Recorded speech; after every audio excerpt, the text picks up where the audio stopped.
اللہ کے جو دو مطالبے ہیں بندہ مومن سے، انہیں دو اصطلاحات کے حوالے سے بیان کر دیا گیا۔ ایمان لاؤ جیسے کہ ایمان کا حق ہے، اور جو کچھ ہم نے تمہیں دیا ہے اس میں سے ہمارے لیے لگا دو، کھپا دو، سر۔ اور پھر یہ کہ اگر دونوں مطالبات کے ضمن میں کوئی ہچکچاہٹ ہے، کوئی کمی ہے، کوئی تقصیر ہے، تو ایک ایک آیت میں گرفت کی گئی، ملامت کے انداز میں، زجر کے انداز میں، ایک ایک آیت میں تشویق اور ترغیب اور حوصلہ افزائی کا انداز اختیار کیا۔ اگلی 4 آیات میں نقشہ کھینچا گیا میدان حشر کے اس مرحلے کا کہ جس میں ایک چھلنی لگائی جانی ہے جو دنیا میں مسلمان سمجھے جاتے ہیں، ان کے مابین ایک تقسیم اور تفریق کہ کون واقعتاً صاحب ایمان ہے، چاہے ان کے پاس ایمان کم ہو چاہے زیادہ، گہرائی زیادہ ہو یا کم، انٹینسٹی زیادہ ہو یا کم، جن کے پاس بھی کچھ بھی ایمان، انہیں وہاں ایک نور عطا ہوگا، اور اس نور کی مدد سے وہ جو سخت ترین مرحلہ ہے جسے ہم اپنے عام زبان میں پل صراط کہتے ہیں، وہ اس کو عبور کر جائیں گے اور جنت میں داخل ہو جائیں۔ جبکہ جو منافق تھے،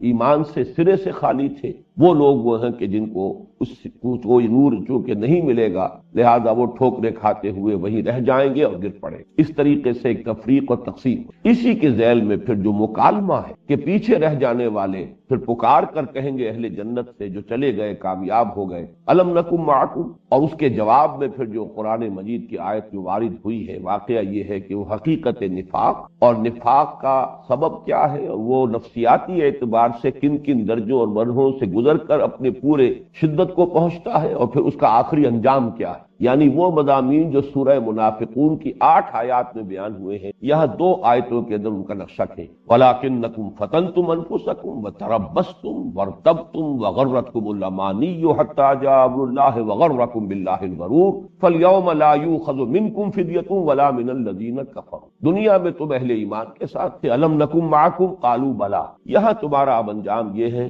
کہ فَالْيَوْمَ لَا يُؤْخَذُ مِنكُمْ فِدْيَةٌ وَلَا مِنَ الَّذِينَ كَفَرُوا مَأْوَاكُمُ النَّارُ هِيَ مَوْلَاكُمْ وَبِئْسَ۔ اب اس کے بعد چوتھے حصے میں، جس کو میں نے عرض کیا تھا سلوک قرآنی بیان، یہ میں آج ایک ڈائیگرام کی شکل میں آپ کے سامنے لایا ہوں، اس لیے کہ اس میں جو اصطلاحات آئی ہیں صدیقین اور شہداء، ان پر اگرچہ گفتگو کافی ہو چکی ہے، لیکن میں یہ چاہتا ہوں کہ مزید وہ بات واضح ہو جائے، اس لیے کہ یہ وہ مضامین ہیں بہت شاذ ہی لوگوں نے اس سے بحث کی، اس کی گہرائی میں اترنے کی کوشش نہیں کی۔ دیکھیے سلوک قرآنی سورہ حدید کی آیات 16 تا 19 کی روشنی میں، اب اس کو نیچے سے چلیے، آیت نمبر 16، اس کا حاصل کیا ہے؟ الم یعن للذین آمنوا ان تخشع قلوبهم لذکر اللہ وما نزل من الحق ولا یکونوا کالذین اوتوا الکتاب من قبل فطال علیہم الامد فقست قلوبهم وکثیر منهم فاسقون۔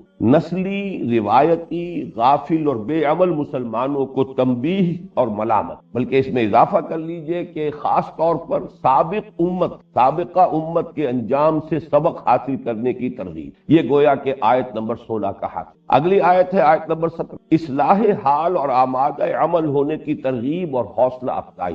اگر اپنے باطن میں جھانکو اور محسوس کرو کہ وہ حقیقت ایمان تو ہمیں حاصل نہیں، تو مایوس نہ ہو جاؤ۔ اعلموا ان اللہ یحیی الارض بعد موتها قد بینا لکم الآیات لعلکم تعقلون۔ اس میں حوصلہ افزائی بھی ہے، ترغیب بھی ہے، تشویق۔ کمر ہمت کسو، ارادہ کرو۔ اس کا جو نتیجہ ہے وہ اب تیسری لائن میں، نتیجہ اصلاح حال کا ارادہ۔ اس کے بعد جو بریکٹ میں لفظ لکھا ہے مرید، اصل میں اس لفظ کو میں چاہتا ہوں اچھی طرح پہچان لیں، ارادہ سے لفظ مرید بنا، ارادہ یرید و ارادتاً باب افعال کا یہ مصدر ہے، اور مرید کہتے ہیں ارادہ کر لینے۔ گویا کہ ان دونوں آیات کا، آیت نمبر 16 آیت نمبر 17 کا جو حاصل ہے وہ یہ کہ ایک شخص کے اندر ارادہ اور عمل کا عزم مصمم پیدا۔ میں دعا کرتا ہوں کہ جو حضرات بھی اس درس میں شرکت فرما رہے ہیں ان کو اللہ تعالیٰ نے اس کیفیت تک پہنچا دیا ہو، اور وہ ایک عزم اور ارادہ، عزم مصمم کہ جو بھی تقاضے ہیں پورا کریں گے، جو مطالبات ہیں دین کے ادا کریں گے، اس کے لیے ارادہ جو ہے انسان مصمم کر لے۔ تو اصلاح کا ارادہ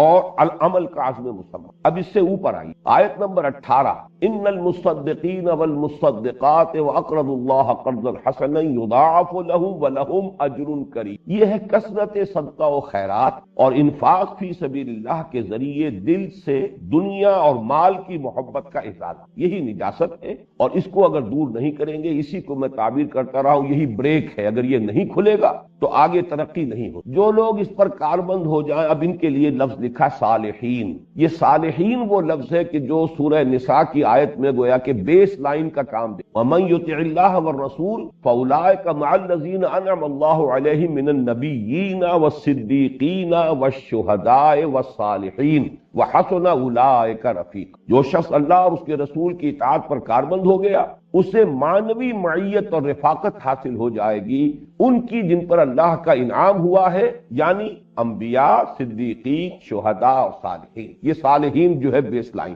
جو شخص ارادہ کر چکا ہو اور ارادہ کر کے انفاق اور صدقہ و خیرات کا حل چلا لے، وہ ہے صالحین میں شامل. ارادہ کر کے بھی معطل رہ گیا، عملاً کوئی پیش قدمی نہیں کی، تو اس کا وہ مقام نہیں. اسی لیے اس کو چوتھی لائن میں علیحدہ کیا ہے کہ یہ صالحین کون ہیں، کہ جو کثرت صدقہ و خیرات اور انفاق فی سبیل اللہ کے ذریعے دل سے دنیا اور مال کی محبت کا ازالہ کرے. اب اس سے اوپر دو لائنیں ہوں. یہ وہ دو طرح کے انسان جن پر کہ اللہ تعالیٰ نے انسانوں کی عظیم اکثریت کو پیدا کیا ہے. تیسری جو قسم ہے ایمبیورٹ، وہ بہت شاذ.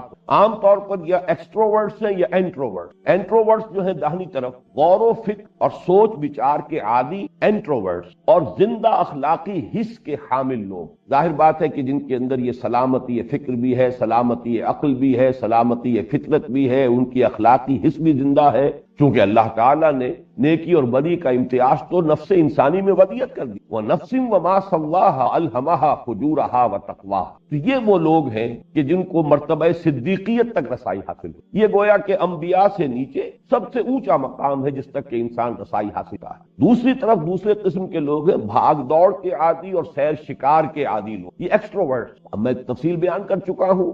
انبیاء کرام میں سے آپ حضرت موسیٰ علیہ السلام اور حضرت اسماعیل علیہ السلام، ان دونوں کو ذہن میں رکھیے. صحابہ کرام میں سے حضرت عمر رضی اللہ تعالی عنہ، حضرت حمزہ رضی اللہ تعالی عنہ، ان دونوں کو سامنے. ان کا مزاج کیا تھا؟ سیر و شکار ہے. حضرت عمر تو پہلوانی کرتے تھے، پہلوان قسم کے آدمی تھے. ادھر اس کو چیلنج دیا، ادھر اس کو کندھا مارا، اس طرح کا ان کا ایک کردار تھا. اور وہ جو غور و فکر سوچ بچار کبھی مناسبت اس سے نہیں. اسی وجہ سے جو آبائی جو حمیتیں تھیں اور آبائی عصبیتیں تھیں وہ بڑی گہری تھی. اسی لیے مسلمانوں سے دشمنی تھی، حضور سے بھی سخت ناراضگی تھی، یہاں تک کہ آخری فیصلہ یہی کر لیا کہ اب تو میں چراغ نبوت گل کر کے ہی گھر واپس آؤں گا. حضرت حمزہ حالانکہ قریب ترین ہے حضور سے قرابت میں، نہایت محبت بھی کرتے ہیں، عزیز رکھتے ہیں، محبت ہی کے جوش مارنے کی وجہ سے تو ایمان لائے ہیں، لیکن 6 برس بیت گئے، انہیں تو اپنے سیر شکار سے فرصت ہی نہیں ہے، ادھر توجہ ہی نہیں. تو یہ ہے ایکسٹروورٹس کی مثال. ادھر جو انٹروورٹس کی مثالیں میں نے آپ سے عرض کیا قرآن مجید میں، چونکہ حضرت ابراہیم علیہ السلام کا معاملہ آیا، غور و فکر سوچ بچار، کذالک نری ابراہیم ملکوت السماوات والارض، آسمان اور زمین پر غور و فکر ہو رہا ہے، سوچ بچار ہے، اور پھر سلیم الفطرت ہے.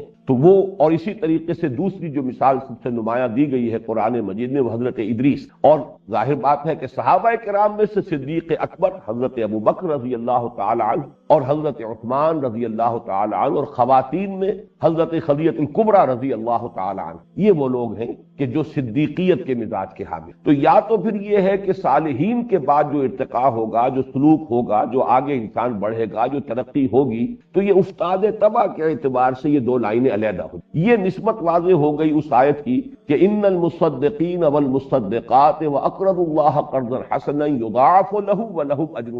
اس کے بعد اگرچہ یہاں لفظ ثم موجود نہیں ہے، لیکن میں سورہ بلد کے حوالے سے بتا چکا ہوں القرآن یفسر بعضه بعضا کہ ان دونوں کے درمیان محذوف سمجھیے، مقدر سمجھیے ثم. والذین آمنوا باللہ ورسلہ اولئک هم الصدیقون والشہداء عند ربهم. جب یہ کام کر کے لوگ آگے بڑھیں گے، بریک کھل جائے گا، ترقی ہوگی، ارتقاء ہوگا، جو اعلیٰ جو معیارات ہیں اور اعلیٰ جو بھی مقامات ہیں ان تک رسائی ہوگی، تو یا صدیقین کے مقام تک انسان پہنچ سکے گا اور یا شہداء کے. البتہ اس کے اوپر کا جو معاملہ ہے وہ میں نے مزید واضح کیا ہے کہ نبوت اوپر ہے، رسالت نیچے ہے. کیونکہ میں انہی لوگوں سے متفق ہوں کہ جو یہ سمجھتے ہیں کہ نبوت کا رتبہ اونچا ہے رسالت سے. بئی معنی کہ نبوت یہ در حقیقت مقام عروج میں اور رسالت مقام نزول میں. نبوت کا رخ اللہ کی طرف ہے اور رسالت کا رخ جو ہے وہ بندوں کی طرف. اس اعتبار سے میں نے نبوت کو اوپر رکھا. رکھا ہے رسالت کو نیچے. لیکن اصل میں یہ صدیقیت کی جو اصطلاح ہے یہ رسالت ہی کے لفظ کے حوالے سے واضح ہوتی ہے. یعنی جیسے ہی رسول کی دعوت کسی صدیق جو صدیق کا مزاج رکھنے والا انسان ہے اس کے کان میں جیسے ہی رسول کی آواز پہنچے گی فوراً لبیک کہے گا. اسے کوئی دیر گی اس لیے کہ اس کی سلامتی عقل، سلامتی فطرت، وہ خود پہلے سے گویا کہ تیار ہے. میں تو اس کی مثال دیا کرتا ہوں جیسے کوئی شخص وضو کر کے گھر میں بیٹھا ہو کہ اذان کی آواز آئے اور نکلیں گے اور مسجد کرو، بالکل اس طرح کی آمادگی پہلے سے موجود. یہ صدیقین ہے. لیکن پھر یہ ہے کہ اگرچہ رتبے میں نے صدیقیت سے نیچے رکھا ہے شہادت کو، یہ لوگ جو ہیں دوسری قسم کے لوگ، انہیں دیر تو لگ جائے گی. 6 سال تو لگ گئے حضرت عمر کو بھی، حضرت حمزہ کو بھی، لیکن چونکہ وہ فعال قسم کے لوگ تھے، طاقتور قسم کے لوگ تھے، قوی قسم کے لوگ تھے، ان کی ہیبت تھی، لہذا یہ کہ ان سے تقویت حاصل ہوئی مسلمانوں کو. حالانکہ اس سے پہلے صدیقین ہی کی جماعت تھی جو اتنی جلدی حضور پر ایمان لائی ہے، لیکن ان کا اس اعتبار سے وہ مقام نہیں ہوتا. یہ لوگ پھر آگے نکل جاتے اپنی فعالیت کی وجہ، ان کے اپنی شخصیت کا جو بھی خاص ایک مزاج ہے اس کے اعتبار سے وہ چونکہ قوی ہوتے ہیں، لہذا حضرت عمر، حضرت حمزہ کے ایمان لانے کے بعد پھر یہ ہوا ہے کہ پھر مسلمان جا کر دھڑلے کے ساتھ اور کھلم کھلا پھر حرم میں نمازیں پڑھنے. اور حضرت عمر ہی کی شان یہ ہے کہ جب ہجرت کے لیے وہ روانہ ہو رہے تھے تو باقی تمام صحابہ چھپ کر نکلے کہ کسی کو خبر نہ ہو جائے، خامخواہ کوئی مزاحم ہوگا، کوئی روکے گا، کسی اور طرح کی مشکل پیش آ جائے گی. حضرت عمر نے حرم میں آ کے 2 رکعت نماز پڑھی سب کے سامنے اور اعلان کیا کہ میں ہجرت کر رہا ہوں، میں جا رہا ہوں، اور جس کسی کا ارادہ ہو کہ اس کی ماں اسے روئے وہ آ جائے اور میرا مقابلہ کر لے اور میرا راستہ روک. یہ شان ہے حضرت عمر کی رضی. یہ الفاظ کہہ کے دھڑلے کے ساتھ ڈنکے کی چوٹ ہجرت کے لیے رہا. تو یہ لوگ پھر ظاہر بات ہے کہ جو رسالت کا اصل منصب ہے، یعنی دین کی جد و جہد، دین کو قائم کرنے کی سعی، اس میں یہ لوگ پھر نمایاں ہو جاتے ہیں، یہ آگے نکلتے. پھر حضرت حمزہ کا جو مقام ہے غزوہ بدر میں جو ظاہر ہو رہا ہے، پھر جو ان کی شان ہے حضرت عمر فاروق کی رضی اللہ تعالی عنہ، تو وہ زیادہ نمایاں ہو جائیں گے. حضرت ابوبکر کے بارے میں آپ کو سننے میں نہیں آئے گا کہ کسی کے ساتھ اس طرح کا مقابلہ ہوا ہو دو بدو، اگرچہ وہ بات تو آتی ہے کہ بیٹے نے جب کہا، عبد الرحمن نے، جو ابھی تک ایمان نہیں لائے تھے بعد میں ایمان لائے ہیں، کہ ابا جان آپ میری زد میں آ گئے تھے غزوہ بدر میں، لیکن یہ کہ میں نے آپ کی رعایت کی. تو باپ نے جواب دیا، حضرت ابوبکر نے رضی اللہ تعالیٰ عنہ، بیٹے یہ اس لیے کہ تم باطل کے لیے جنگ کر رہے تھے، خدا کی قسم اگر کہیں میری زد میں تم آ گئے ہوتے تو میں کبھی نہ. لیکن یہ کہ وہ معاملہ جیسے حضور صلی اللہ علیہ وسلم کے ساتھ یہ مسئلہ کہ آپ نے دو بدو کسی کے ساتھ مقابلہ کیا، یہ اپنی اپنی جگہ پر ایک مزاج ہے. لیکن یہ کہ مقام اور مرتبہ جو حضور کا ہے اس کے ساتھ بالکل ملحق مرتبہ جو اور مقام جو حضرت ابوبکر صدیق کا ہے. تو اوپر سے جب ہم چلتے ہیں تو اولئک مع الذین انعم اللہ علیہم من النبیین والصدیقین والشہداء والصالحین. اب یہ آیت جو ہے پوری طریقے سے آپ کے سامنے واضح. البتہ اس میں 2 باتیں ابھی اور سمجھ لی. ایک تو وہ جو میں نے یہ جو ڈاٹڈ لائنز کے ساتھ نسبت ظاہر کی ہے، یہ ہے وہ صدیق النبی یا رسول النبی. ظاہر بات ہے کہ اللہ تعالیٰ جب بھی اپنے بندوں کا انتخاب فرماتا تھا نبوت، اس لیے کہ یہی لفظ قرآن مجید میں آیا ہے، ان اللہ اصطفیٰ آدم و نوحا وآل ابراہیم وآل عمران علی العالمین. اللہ نے پسند فرما دیا، آدم کو پسند فرمایا، نوح کو پسند فرمایا، آل ابراہیم کو، آل عمران کو. تو جس کو بھی وہ پسند کرتا ہے رسالت اور نبوت کے لیے، اللہ یصطفی من الملائکۃ رسلا ومن الناس. تو ظاہر بات ہے انسانوں ہی میں سے لینے ہیں، اور انسانوں میں اس نے عام طور پر یہ 2 مزاج بنائے ہیں. یا وہ مزاج ہوگا کہ جس کی مناسبت صدیقیت کے ساتھ ہے، یا وہ مزاج ہوگا جس کی مناسبت جو ہے وہ شہادت کے ساتھ. تو حضرت ابراہیم علیہ الصلوۃ والسلام، حضرت ادریس علیہ الصلوۃ والسلام، ان دونوں کے بارے میں قرآن نے سورہ مریم میں الفاظ استعمال کیے، انہ کان صدیقا نبی. اور یہ نسبت میں نبوت کی طرف قائم کر رہا ہوں، رسالت کی طرف نہیں.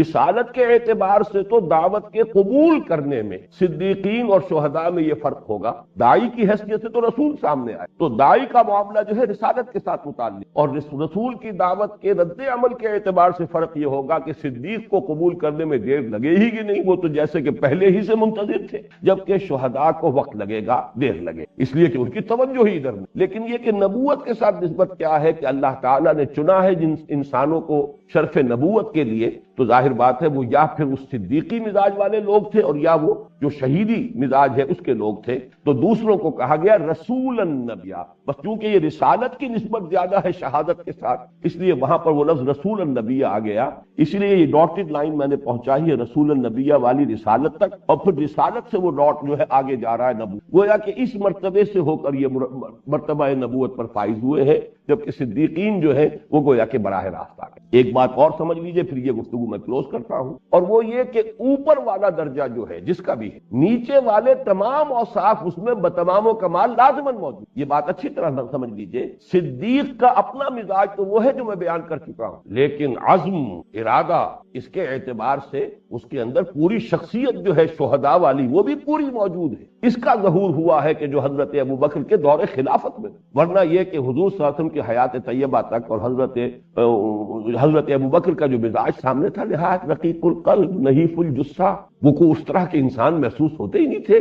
لیکن یہ کہ جیسا کہ آپ نے دیکھا کہ اس کے بعد جب ذمہ داری کا بوجھ آیا ہے ابوبکر صدیق کے کندھوں پر، تو حالانکہ نہایت کرٹیکل حالات، اس لیے کہ ایک مرتبہ تو دارالاسلام جو ہے وہ در حقیقت 2 شہروں تک محدود ہو کر رہ گئی، اتنی بڑی بغاوت، ظہر الفساد فی البر والبحر کی کیفیت ہے۔ اتنے تو مدعیان نبوت کھڑے ہو گئے، لاکھوں آدمی ان کے ساتھ ہو گئے، مسیلمہ کذاب کے ساتھ لاکھوں آدمی، جنگ یمامہ میں کئی 100 حفاظ شہید ہو گئے۔ تبھی تو ہمیں تشویش ہوئی کہ اگر اس طریقے سے یہ حفاظ جو ہے صحابہ کرام میں سے جنہوں نے قرآن مجید پورا حفظ کیا ہوا تھا، اگر وہ اس طرح شہید ہوئے تو کہیں قرآن مجید گم نہ ہو جائے، جب تک کہ اس کو اب ہم کتابی شکل میں مرتب نہ کر لیں۔ ورنہ یہ ہے کہ یہ معاملہ ہوا ایک جنگ کے اندر، اور پھر یہ کہ مانعین زکوٰۃ کا معاملہ، تو معلوم ہوتا ہے کہ ہر ریولوشن کے بعد جو آیا کرتا ہے معاملہ، ایک مرحلہ لازماً آتا ہے کاؤنٹر ریولوشن۔ حضور کی حیات طیبہ کے آخری دور میں ریولوشن کی تکمیل ہو گئی۔ ریولوشن کی تکمیل کے مرحلے پر جو قوت ہوتی ہیں، مخالف قوتیں، جب وہ دیکھتی ہیں کہ اب ہم بے بس ہو چکے ہیں، اب ہمارے بس میں کچھ نہیں، تو پھر وہ دبک جایا کرتے ہیں، منتظر رہتے ہیں کہ پھر کوئی موقع آئے گا تو پھر ہم کو اقدام۔ چنانچہ باطل قوتیں اس پر دبک گئیں۔ اس کے بعد جیسے ہی حضور کا انتقال ہوا، اب ظاہر بات ہے کہ اس وقت مسلمانوں کا مورال جو ہے وہ کچھ نہ کچھ کم ہو گیا ہے، صدمے سے، غم سے نڈھال ہے۔ اب آپ نے دیکھا کہ ایک دم مانعین زکوٰۃ بھی آ گئے، اور ادھر سے جو ہے مدعیان نبوت کھڑے ہو گئے، اور دارالاسلام تو یوں سمجھیے اسلامی ریاست مکے اور مدینے تک محدود ہو کر رہ گئی تقریباً۔ یہ سارا ریکلیم کیا ہے حضرت ابوبکر صدیق رضی اللہ تعالیٰ، اور جس آئرن ول کے ساتھ، جس یوں سمجھیے کوہ ہمالیہ جیسے عظیمت کے ساتھ، کہ حضرت عمر بھی مشورہ دے رہے ہیں کہ مصلحت کو ذرا پیش نظر رکھیے، آپ یہ جو پے بپے محاذ کھولتے چلے جا رہے ہیں، آپ نے جیش اسامہ کو بھی نہیں روکا۔ لوگوں نے کہا بھی کہ اب ظاہر بات ہے کہ یہ معاملہ ہو چکا ہے، حضور کا انتقال ہو گیا ہے، اب یہ لشکر نہ بھیجا جائے۔ فرمایا نہیں، جس لشکر کی تیاری محمد الرسول اللہ نے کی ہو اور میں اس کو روک، جیش جائے گا، جیش اسامہ روانہ کر۔ دوسری طرف یہ کہ اب جو مدعیان نبوت ہو گئے، ان کا تو ارتداد بالکل واضح تھا، علم نشرہ تھا،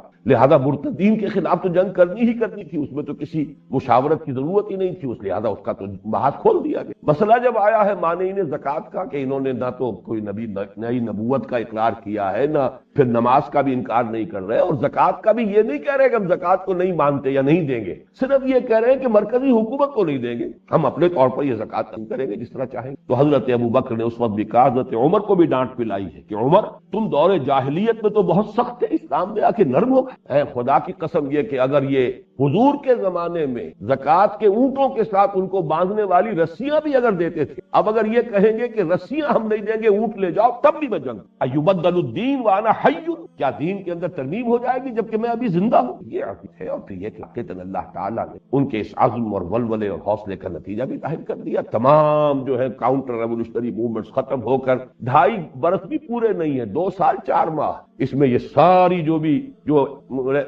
کاؤنٹر ریولوشنری موومنٹس تھی سب کو ختم کیا، سپریس کیا، اور بالکل میدان صاف کر کے اب حضرت عمر رضی اللہ تعالیٰ عنہ کے حوالے کیا۔ یہی وجہ ہے کہ 10 برس کے اندر اب ظاہر بات ہے اندرون جزیرہ نما عرب تو اب کوئی خرخشہ تھا ہی نہیں، نہ کوئی جھگڑا ہے نہ خرخشہ ہے، ہر چیز جو ہے صاف ہو چکی۔ پھر یکسو ہو کر پھر جب مسلمان فوجیں نکلی ہیں صحابہ کرام کی، تو ان کے 3 کالمز ہیں، مشرق، مغرب اور شمال کی طرف سے۔ تو یہ اسی طرح سمجھ لیجئے کہ یہ جو بھی بالا تر طبقہ ہے، اس کے اندر نیچے والے طبقے کے اوصاف سارے ہوتے ہیں، اگرچہ ڈورمنٹ، وہ ظاہر تبھی ہوں گے جبکہ اس کا کوئی مرحلہ آئے گا، کوئی محل۔ تو ان حقائق کو اگر آپ سامنے رکھیں تو یہ جو صدیقین والشہداء والصالحین اور پھر انبیاء کا معاملہ، پھر نبوت اور رسالت، جو میں نے عرض کیا تھا کہ لوگ جو کہتے ہیں کہ نسبت ولایت افضل ہے نسبت نبوت سے، اصل میں وہ الفاظ کا جو اس کے اندر تھیر پڑ گیا وہ یہ ہے کہ ایک نبی اور رسول جس میں نبوت بھی ہے رسالت، اس کے اندر 2 نسبتیں۔ نسبت نبوت کو اصل مناسبت ہے نسبت ولایت کے ساتھ، نسبت رسالت کو اصل جو ہے نسبت ہے وہ نسبت شہادت کے ساتھ۔ تو نبی کی جو ولایت ہے وہ نبی کی رسالت سے، اب اس میں کوئی شک نہیں، لیکن یہ کہ کوئی بھی ولی غیر نبی وہ نبی سے افضل ہو سکتا ہے؟ معاذ اللہ ثم معاذ اللہ ثم معاذ، اس کا کوئی سوال نہیں۔ ٹاپ پر انبیاء، اور ظاہر بات ہے ہر نبی تو رسول نہیں ہے، البتہ جو بھی رسول کسی معین قوم یا شہر کی طرف اب اس کا فیصلہ ہو گیا، اپوائنٹمنٹ ہو گئی، جائیے اب وہاں، تو وہ اب رسول، یہ مرتبہ نزول میں ہے، اصل حیثیت اس کی جو ہے نبی۔ بس میں اسی پر اب اکتفا کر رہا ہوں، البتہ آیت نمبر 19 جو ہے اس کا کچھ حصہ رہ گیا تھا، اسے بھی ہم مکمل کر لیتے ہیں۔ فرمایا والذین آمنوا باللہ ورسلہ اولئک هم الصدیقون والشہداء عند ربہم۔ اب دیکھیے یہ عند ربہم یہاں بہت کلیئر ہو کر شہداء کے لفظ کے ساتھ ہے۔ ویسے تو یہ بھی ہو سکتا ہے، عندہ کے دو ترجمے ہو سکتے ہیں، اللہ کے نزدیک یا یہ کہ اللہ کے پاس۔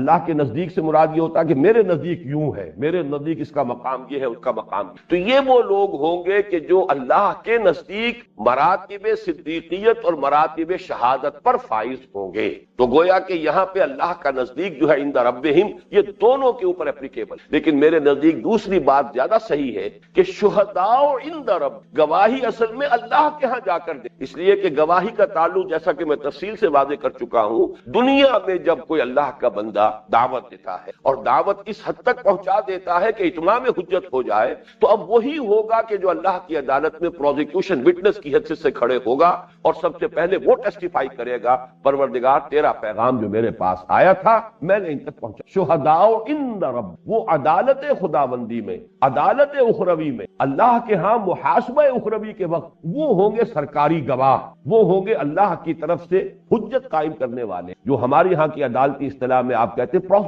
پروزیکیوشن کے وکلاء بھی ہوتے ہیں، پروزیکیوشن انسپیکٹرز ہوتے ہیں، پروزیکیوشن وٹنسز ہوتے ہیں۔ اس لیے کہ سب سے پہلے تو عدالت میں کسی بھی ملزم کے اوپر، جس کو ملزم کہنا چاہیے، ملزم کے معنی ہوں گے الزام دینے والا، وہ ہے پروزیکیوٹر، اور اصل میں ملزم ہے عربی گرامر کے اعتبار سے جس پر الزام لگایا جا رہا ہو، تو وہ ملزم ہے، اس لیے کہ باب افعال میں یہ جو مکرم مسلم، یہ در حقیقت یہ ہے اس میں فاعل، اور مسلم مکرم یہ ہے جو کہ اس میں مفعول۔ تو ملزم تو وہ ہے کہ جو الزام عائد کر رہا ہے، چارج شیٹ پڑھ کر سنا رہا ہے، وہ جو پروزیکیوٹ کر رہا ہے وہ ملزم ہے اصل عربی گرامر کے اعتبار سے، جس پر الزام لگایا گیا وہ ملزم۔ تو ملزم جب بھی پیش ہوتا ہے عدالت میں تو پہلے اس پر چارج شیٹ ہوگی، وہ جو بھی کوئی عدالت کا ہے، حکومت کا فرد ہے، اس لیے کہ مقدمہ جو ہے اسی طرح ہوتا ہے کہ یہ جو بھی کرمنل کیسز ہوتے ہیں وہ تو اسٹیٹ کی طرف سے، اسٹیٹ ورسس فلاں، اس لیے کہ یہ ریاست کے قانون کو اس نے توڑا ہے۔ تو اس حوالے سے اللہ کے ہاں پروزیکیوٹرز اور پروزیکیوشن وٹنسز کی حیثیت سے